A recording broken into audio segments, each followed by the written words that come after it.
जय श्री कृष्ण। दोस्तों, पीछे 4 श्लोकों में युद्ध न करने से हानि बताकर अब भगवान आगे के 2 श्लोकों में युद्ध करने से लाभ बताते हैं। हतो वा प्राप्यसि स्वर्गं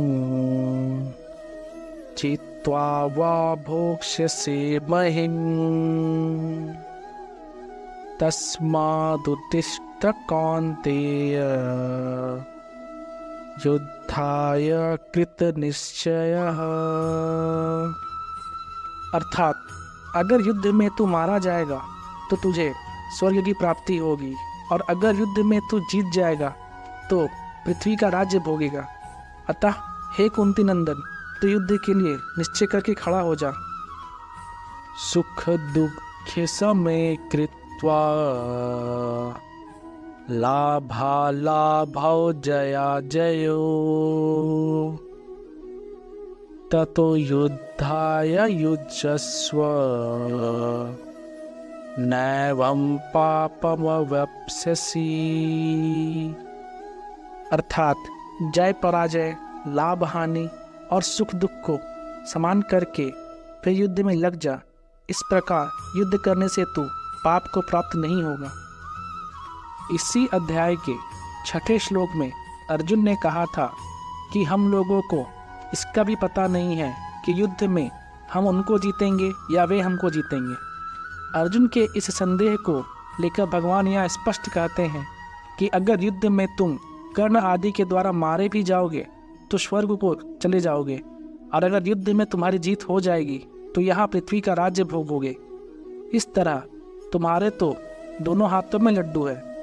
तात्पर्य है कि युद्ध करने से तो तुम्हारा दोनों तरफ से लाभ ही लाभ है, और युद्ध ना करने से दोनों तरफ से हानि ही हानि है। अतः तुम्हें युद्ध में प्रवृत्त हो जाना चाहिए। यहाँ कौन्तेय संबोधन देने का तात्पर्य है कि जब मैं संधि का प्रस्ताव लेकर कौरवों के पास गया था तब माता कुंती ने तुम्हारे लिए यही संदेश भेजा था कि तुम युद्ध करो। अतः तुम्हें युद्ध से निवृत्त नहीं होना चाहिए, प्रत्युत युद्ध का निश्चय करके खड़े हो जाना चाहिए। अर्जुन का युद्ध ना करने का निश्चय था, और भगवान ने इसी अध्याय के 3रे श्लोक में युद्ध करने की आज्ञा दे दी। इसलिए अर्जुन के मन में संदेह हुआ कि युद्ध करना ठीक है या ना करना ठीक है। अतः यहाँ भगवान उस संदेह को दूर करने के लिए कहते हैं कि तुम युद्ध करने का एक निश्चय कर लो, उसमें संदेह मत रखो। यहाँ भगवान का तात्पर्य ऐसा मालूम देता है कि मनुष्य को किसी भी हालत में प्राप्त कर्तव्य का त्याग नहीं करना चाहिए, प्रत्युत उत्साह और तत्परता पूर्वक अपने कर्तव्य का पालन करना चाहिए। कर्तव्य का पालन करने में ही मनुष्य की मनुष्यता है।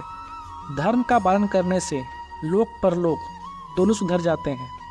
तात्पर्य है कि कर्तव्य का पालन और अकर्तव्य का त्याग करने से लोक की भी सिद्धि होती है और परलोक की भी। अर्जुन को यहाँ शंका थी कि कुटुंबियों को मारने से हमारे को पाप लग जाएगा, पर भगवान यह कहते हैं कि पाप का हेतु युद्ध नहीं है, प्रत्युत अपनी कामना है। अतः कामना का त्याग करके तू युद्ध के लिए खड़ा हो जा। युद्ध में सबसे पहले जय और पराजय होती है। जय पराजय का परिणाम होता है लाभ और हानि, तथा लाभ हानि का परिणाम होता है सुख और दुख। जय पराजय में और लाभ हानि में सुखी दुखी होना तेरा उद्देश्य नहीं है। तेरा उद्देश्य तो इन तीनों में सम होकर अपने कर्तव्य का पालन करना है।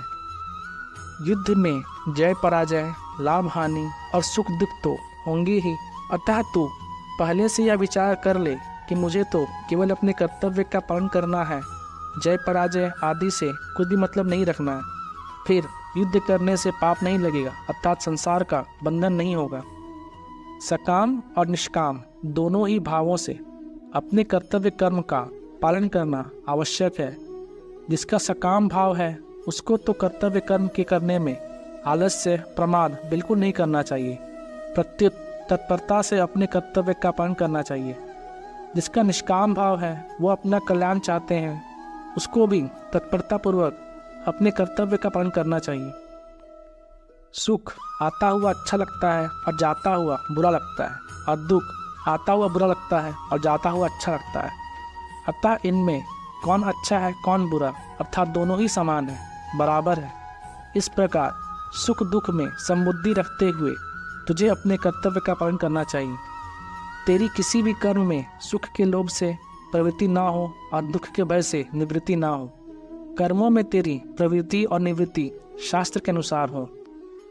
यहाँ पाप शब्द पाप और पुण्य दोनों का वाचक है, जिसका फल है स्वर्ग और नरक की प्राप्ति रूप बंधन, जिससे मनुष्य अपने कल्याण से वंचित रह जाता है और बार बार जन्मता मरता रहता है। भगवान कहते हैं कि हे अर्जुन, समता में स्थित होकर युद्ध रूपी कर्तव्य कर्म करने से तुझे पाप और पुण्य दोनों ही नहीं बांधेंगे। जय श्री कृष्ण।